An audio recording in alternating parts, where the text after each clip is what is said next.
So one of the movies I listed as one of my most anticipated screenings for February 2023 has to be Knock at the Cabin, directed by M Night Shyamalan.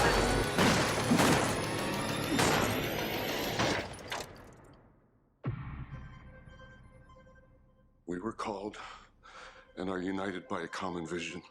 Now, my name is Elvis vs. the World, and I'm gonna give a brief synopsis of the movie, then I'm gonna go into my favorite parts of the movie, as well as my rating for this movie. Like always, if you're down with the content, make sure you give a like on this video, subscribe to my channel, turn on post notifications, follow me on IG and Twitter, and let's get into the synopsis. So now, I got into the theater super early for this screening just because I was seeing Puss in Boots prior to this movie. That movie is also Flames, you should go see it if you haven't already. Now, this movie is essentially about a gay couple, Eric and Andrew, who are vacationing in this cabin in the middle of the woods with their adopted daughter when four people, Leonard, Redmond, Sabrina, and Adrian, come through. Now this action just all starts right in the beginning of the movie. Leonard explains to Wen in the beginning that they have an important task to do and that it's imperative that she and her parents help them out. Leonard is a 3rd grade elementary school teacher, Sabrina is a registered nurse, Redmond is a rough and tumble man, and Adrian is a cook at a diner. So they each start seeing visions of an impending apocalypse, which calls for each of them to find the family that will save the world from this apocalypse. The only way that this family can save the world by this apocalypse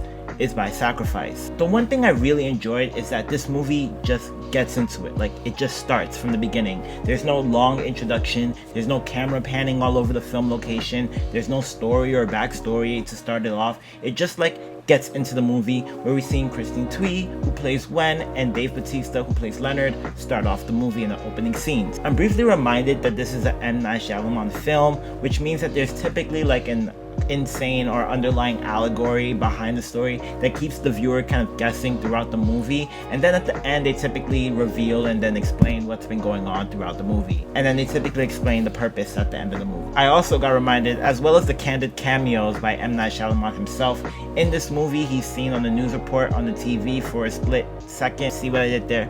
Split, because the movie.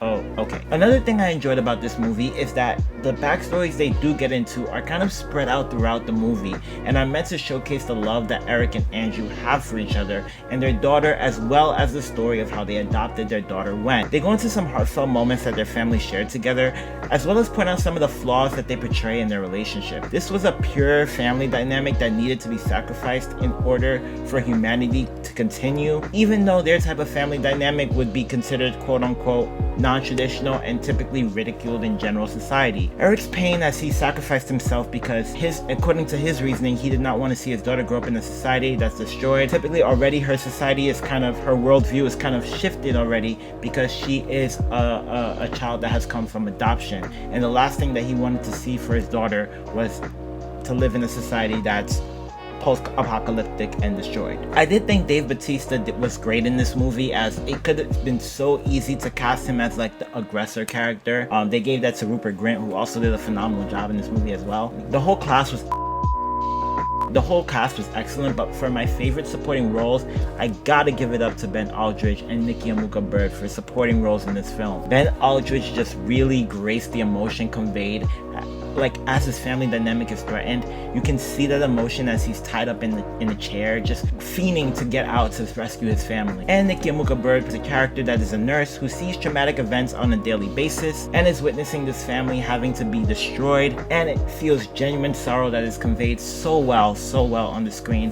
Shout outs to Nikki Amuka Bird and shout outs to Ben Aldridge as well. So I rate this movie a 7 out of 10. I thought this was one of the better M Night Shyamalan films. You know, with M Night Shyamalan, it's either you love the film or you're really confused or you hate it. So I thought this was one of the better films and definitely has a chance to be a top February movie release. I also just found out that this movie finally dethroned Avatar as #1. You know, the time has come. Avatar carried the weight. You carried the throne, but Knock at the Cabin knocked you over for weekend box office release. Anyway, that is all from my review on this movie. Just a quick recap, just a quick review on the movie. I saw it and I really enjoyed it. Gave it a 7 out of 10. Like always, if you're messing with the content, if you want to see more movie related content, comments below what your thoughts are on Knock at the Cabin. How was your viewing experience? And let me know. So, like always, leave a like on this video, subscribe to my channel, turn on post notifications, follow me on Instagram and Twitter, and I will see y'all in the next one, of course.